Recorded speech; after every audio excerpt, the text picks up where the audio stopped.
Good morning po sa inyo lahat. Isa pang maliyugto na ating daily Bible blessings. Pamagat po ng ating aralin ngayong umaga ay hindi maaring madaliin. Hindi maaring madaliin. May mga bagay po at gawain sa ating buhay na tila hindi maaring madaliin.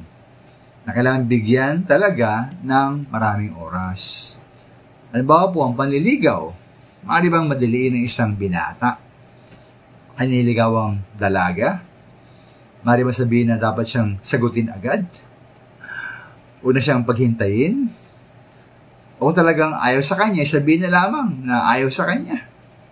Hindi man maaari mamaya sapagkat kailangan talagang bigyan ng panahon at pagkakataon ng isang dalaga na makilalang mabuti ang binata upang malaman niya kung siya ay okay o siya po ay hindi okay. Para sa akin, manalagan din po ang ating panalangin sa ating Panginoon. Panalangin po hindi maaring madaliin. Totoo naman po na ayon sa Matthew chapter 6 verse 7, huwag tayong gagamit ng maraming salitang walang kabuluhan. Ngayon po, ito po ay kinokondena, hindi po ang dami ng salita o haba ng panalangin, kundi ang pagiging walang kabuluhan sa ating panalangin. Ngayon po sa kabilang banda ay sa Luke chapter 6 verse 12, ating Panginoong Yesus, siya po'y umakyat sa isang bundok at magdamag siyang nanalangin sa Diyos. O maminamahal, ating Panginoon ay magdamag nanalangin. Kaya matagal po siyang nanalangin at mahaba ang kanyang panalangin. Sa Mark chapter 1 verse 35, madaling araw pa lamang ay bumangon na ating Panginoong Yesus at pumunta sa isang lugar para manalangin.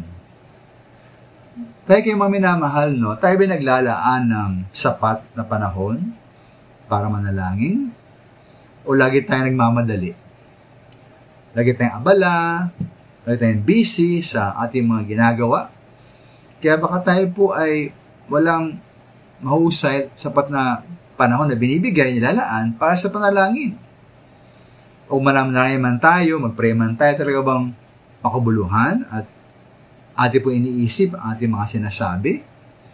Talaga bang mula sa puso ang bawat salitang ating ginagamit sa ating panalangin?